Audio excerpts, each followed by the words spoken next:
Hello YouTubers, just taking the roof off my Storm Drone 6 and I thought I'd show you guys exactly what's under the hood. Just doing a little cable management. I thought I'd just show you what's under the hood of the Storm Drone 6. It's a bit of a mess in here because I've got to tidy up some of the wiring, and just to show you what's generally inside. We've got the NASA. We've got the RD9, which they send you automatically. I mean, how else do they calibrate it before they send it to you? Unless they've hooked up one of their transmitters. This is actually the transmitter they use, and it's a transmitter I bought. But I bought this online, not through them. Okay, the OSD Mini. I'd mount it on top of here because that's actually, it's more balanced in my quadcopter if I mount it here. In the factory they would mount it over here if you got the all-in-one package, which is about $500 or $600 more than the one that I bought, because I supply my own transmitter, and the all-in-one ready-to-fly unit, they supply everything. But again, this is actually extra, so I presume if you buy the all-in-one unit they'll actually mount this and connect it all up. Well, one would hope so. What I've got in here that I bought is this unit here. Just try to move some of these cords away and focus in for you. Okay, it's a bit upside down the writing, but what it is it's actually the radio link, what is it, PRM01 module. And what this does is this connects through your balance wire to your battery, and basically sends connects to your transmitter here, which is linked again to your radio link receiver here. And what this does is, on the screen here, it'll actually display the battery power of the drone while it's in flight. I mean, the NASA still does it through the OSD Mini, but I just wanted a secondary function where I could actually see it on my screen, because sometimes you're looking down at your controller, you'd probably notice it more than if you're looking at the screen to monitor your battery level. And I'll just take a seat, show you what I'm doing. What I'm doing now is I'm actually going to put one of these toroids. It's called a ferrite teroid. Ferrite, which is so I've been told, a type of metal that attracts or absorbs electromagnetic interference. And why would I want to attach one of these? Well, I noticed on the first flight that whenever I gunned it, the drone, I'd get little black lines, well, thick black lines across my screen like this, and I'd notice that the voltage meter on the screen there would drop significantly, because you're using a lot of power, and that creates like an electromagnetic field which disrupts FPV. Now, a lot of electronic people will say you should have one of these on every single power lead or battery lead that you have to eliminate this. I mean, this is going to eliminate it by 50%, and to me that's pretty darn good. It certainly would make it less noticeable while I'm flying if I do gun it, but I'm going to get a little tiny black line across the screen. That doesn't bother me. And it doesn't affect like your camera recording or anything, just your FPV system. So again, where I'm going to put this is I'm actually going to connect it to the power intake, which powers the transmitter itself. This is my transmitter, which this is like 3M mushroom top Velcro. It's supposed to hold a few kilo. Like, people use this stuff to hang up pictures on their walls, so it's pretty strong stuff. And what I'm going to do is I'm going to attempt to remove this wire from this connector, which connects to the bottom here of my transmitter for my FPV. The other wires here are video. This black wire here is the earth for the power. This is video and earth for the GoPro. So these two wires go to the GoPro, and these two go to the to power the actual transmitter. I mean, it doesn't run on nothing.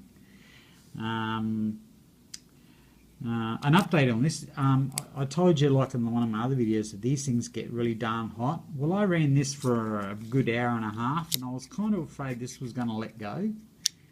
No, it didn't let go whatsoever. So just the wind in the air probably kept this thing really, really cool. Because I never suffered any let going or release of this part.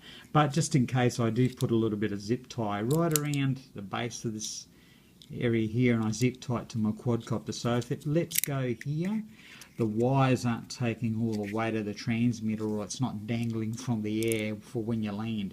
That it'll actually be held mainly at the zip tie that's zip tied to the quadcopter. And anyway, what I'm going to do is I'm going to attempt to remove this, wrap it around this little toroid thing 3 times. People say, oh, you should wrap it around about 5 times. Well, this toroid, I could only get it around 3 times, and I think 3 is plenty. I mean, and this one's a souped up toroid. Like, if you're wondering what it's covered with fine copper wire.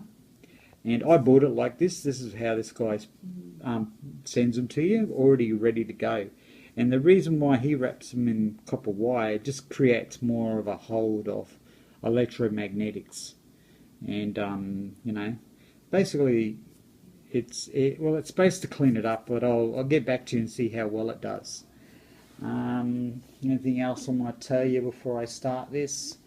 Let me see. Not really. There's plenty of instructions on how to connect all this stuff up, but for me it's pretty simple, and I've got no experience whatsoever with electronics. Then I'm a first timer, but there's plenty of information out there to how you put all this stuff together. So don't be afraid to get in and have a go at doing a little bit of electronics.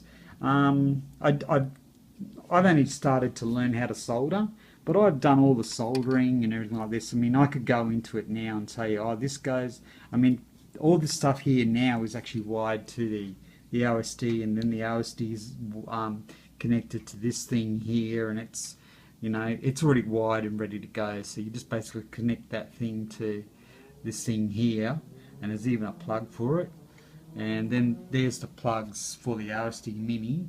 So basically, see the video, that's the video wire, and that goes into here, and that's joined to here, and it goes to the GoPro. It sounds all really technical, but it really ain't. So again, plenty of instructions. This is the spare one. Now, when I bought this wire already set up. It's funny, you get this and you get a cable, but it's not really of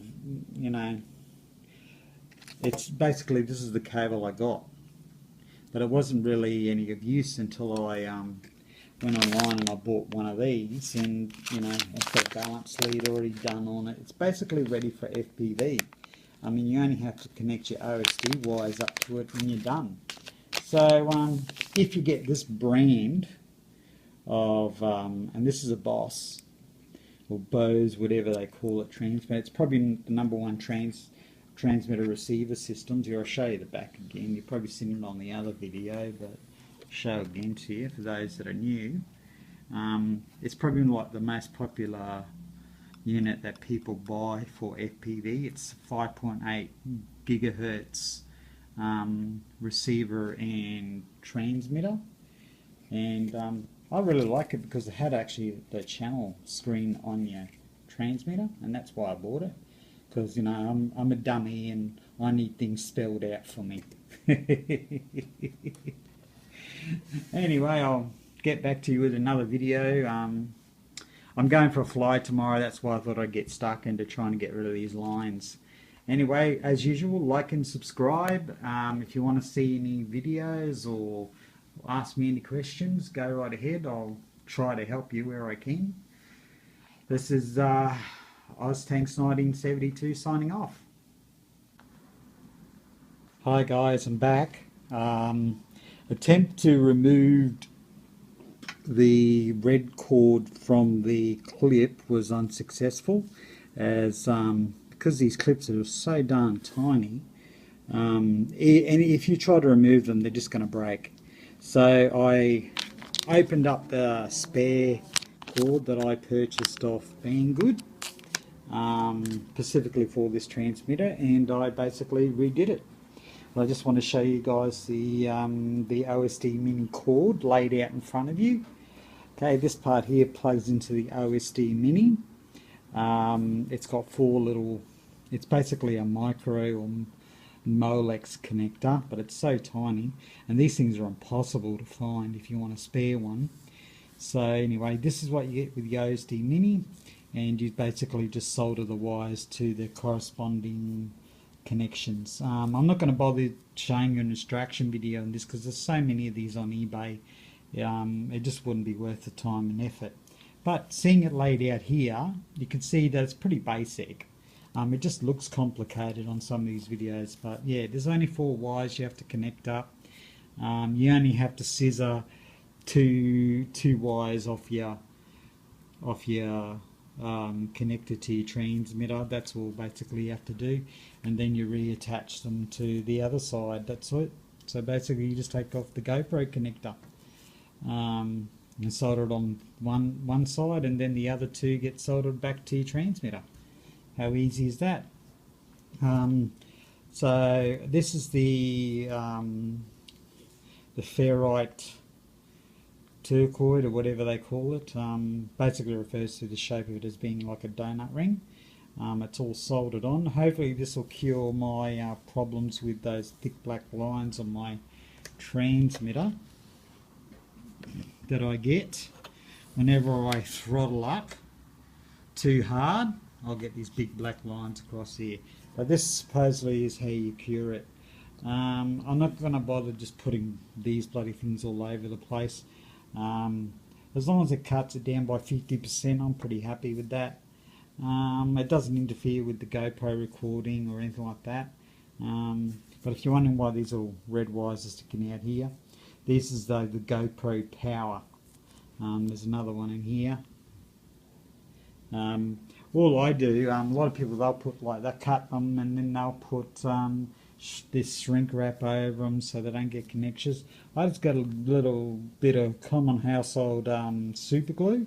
I'm just put a little dab of super glue on each end, because super glue is an epoxy, so nothing, it can't transmit electricity. So just a dab of super glue on each end of the wire, and you're all safe and it's all good to go. I also super glue the connector together, because these things sometimes hit the ground and you don't want this connector springing open. This is the connector that goes to the GoPro. Okay, I'm going to put this on the quadcopter and start her up, make sure she's all working, because tomorrow I'm out in the field. Okay, I've just powered it all up, got everything going, and I'm just checking to make sure I have a signal. Yep, I've got a good signal, everything seems good, and I do believe the ferrite terioid has done a lot for my picture quality. I was actually quite surprised. The clarity is much better now, so yeah, I'm really happy with it. As usual, like and subscribe, and see you next time for some more FPV Storm Drone 6 Australia.